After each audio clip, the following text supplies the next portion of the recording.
तो भारत की national investigation agency यानी एनआईए ने पहलगाम आतंकी हमले को लेकर एक बहुत बड़ा खुलासा किया है। एक चार्जशीट फाइल हुई है और आज हम इसी के पन्ने पलट कर देखेंगे कि आखिर इसके अंदर छिपा क्या है। हाँ, पूरे 1597 पन्ने। ये कोई छोटी मोटी रिपोर्ट नहीं है, बल्कि 8 महीने की कड़ी दिन रात की जांच का नतीजा है। और सच कहूं तो ये सिर्फ कागज का ढेर नहीं, ये न्याय की तरफ एक बहुत बड़ा, बहुत ही मजबूत कदम है। तो अब सबसे बड़ा सवाल यही उठता है ना, कि आखिर ये दस्तावेज हमें उस बेरहम हमले के बारे में और उसके पीछे जो ताकतें थीं उनके बारे में असल में क्या बताता है। चलिए मिलकर इसका पता लगाते हैं। तो देखिए, आज हम क्या क्या देखने वाले हैं। सबसे पहले हम समझेंगे कि ये चार्जशीट आखिर है क्या और क्यों ये इतनी खास है।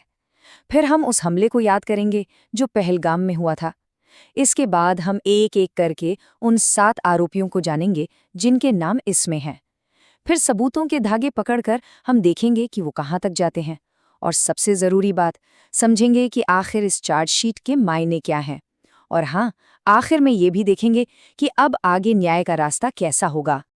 तो चलिए शुरुआत करते हैं हमारे पहले हिस्से से कि ये चार्जशीट इतनी ऐतिहासिक क्यों मानी जा रही है। सबसे पहले तो ये समझना ज़रूरी है कि आखिर ये चार्जशीट होती क्या है। देखिए, इसे आप एक तरह की ऑफिशियल कहानी मान सकते हैं। ये वो कहानी है जो कोई भी जांच एजेंसी, जैसे यहाँ एनआईए, अदालत को सुनाती है।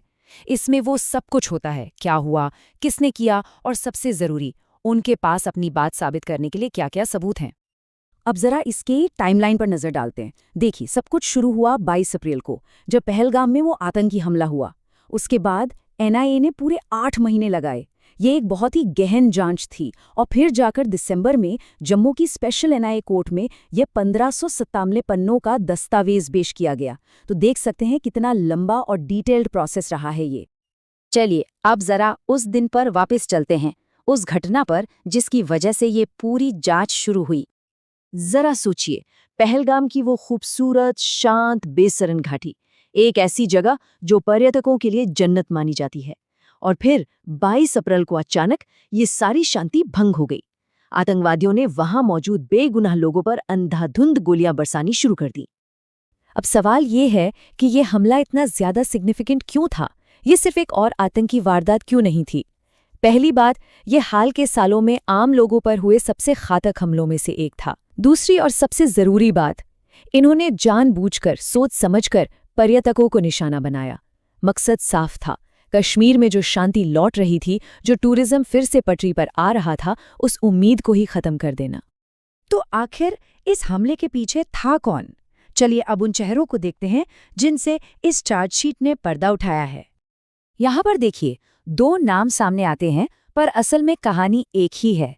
एक तरफ है लश्कर-ए-तैयबा LET, पाकिस्तान में बैठा एक बहुत ही कुख्यात आतंकी संगठन, और दूसरी तरफ है द रेजिस्टेंस फ्रंट, जिसे TRF भी कहते हैं।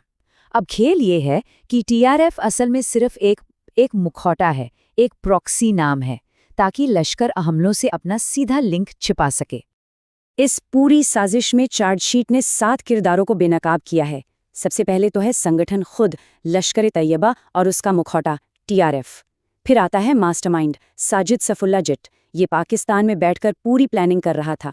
इसके बाद है 3 हमलावर जो पाकिस्तानी थे और जिन्हें बाद में एक एनकाउंटर में मार गिराया गया। और आखिर में आते हैं 2 लोकल मददगार, परवेज और बशीर जौथर, जो अब गिरफ्तार में हैं।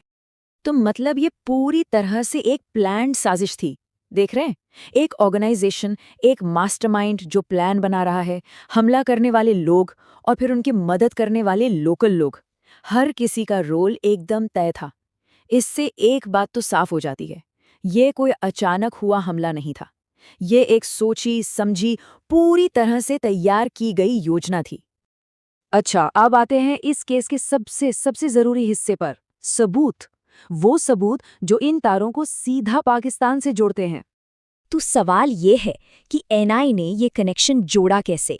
देखिए, यहाँ डिजिटल जासूसी काम आई। वो सोशल मीडिया पोस्ट्स याद हैं जिनमें पहले तो हमले की जिम्मेदारी ली गई और फिर अचानक मना कर दिया गया। एनआई ने उन्हें ट्रैक किया और पाया कि वो सीधे पाकिस्तान के सर्वर से आ रही थी। इतना ही नहीं, जो हमलावर मारे गए थे उनके पास से 2 मोबाइल फ़ोन मिले और जब उनकी फोरेंसिक जांच हुई तो पता चला कि उनका लिंक भी पाकिस्तान से ही है। और इन सब के ऊपर चार्जशीट में ये साफ साफ लिखा है कि इस हमले की पूरी प्लानिंग, डायरेक्शन और मदद सब कुछ पाकिस्तानी ज़मीन से हुआ। चलिए अब जरा बड़ा पिक्चर देखते हैं। ये समझते हैं कि ये चार्जशीट सिर्फ इस एक केस के बारे में नहीं है, इसके मायने इससे कहीं ज्यादा गहरे हैं। देखिए, ये चार्जशीट सिर्फ एक कानूनी दस्तावेज नहीं है, इसे एक गेम चेंजर समझिए। क्यों? क्योंकि पहली बार ऐसा हुआ है कि लश्कर-ए-तैयबा को एक संगठन के तौर पर पूरे ग्रुप को भारत की अदालत में आरोपी बनाया गया है। ये एक बहुत बड़ी बात है। दूसरा, ये सीमापार आतंकवाद के ऐसे ठोस सबूत सामने रखती है जिन्हें झुटलाना बहुत मुश्किल है।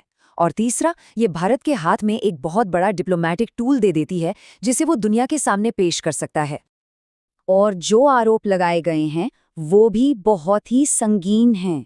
इसमें यूएपीए जैसा सख्त आतंकवादी विरोधी कानून तो है ही, साथ ही आर्म्स एक्ट और यहाँ तक कि भारत सरकार के खिलाफ युद्ध छेड़ने का भी आरोप है। इससे पता चलता है कि इस मामले को कितनी ज्यादा गंभीरता से लिया जा रहा है। और अब आखिर में ये सवाल कि आगे क्या होगा? न्याय का ये रास्ता अब हमें कहाँ ले जाएगा? तो अब आगे क्या? अब असली कार्रवाई शुरू होगी कोर्ट में।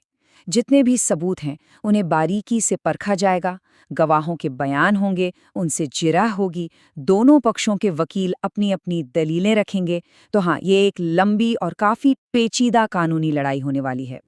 और एक बात साफ है, इस केस का जो भी फैसला आएगा उसकी गूंज सिर्फ भारत तक ही सीमित नहीं रहेगी। इसका सीधा असर दुनिया भर में आतंकवाद से लड़ने की कोशिशों पर पड़ेगा। ये केस कहीं ना कहीं ये भी तय करेगा कि दुनिया क्रॉस बॉर्डर टेररिज्म के मुद्दे से कैसे निपटती है। और यहीं पर आकर हम एक बहुत बड़े सवाल के सामने खड़े हो जाते हैं। अब जब सारे सबूत अदालत के सामने रख दिए गए हैं तो इसका सीमा पार संबंधों पर क्या असर पड़ेगा? क्या इससे दोनों देशों के बीच तनाव और बढ़ेगा, या फिर ये एक ऐसा कदम साबित होगा जो आखिरकार जवाबदेही तय करवाएगा? ये एक ऐसा सवाल है जिसका जवाब हमें आने वाले महीनों और शायद सालों में मिलेगा।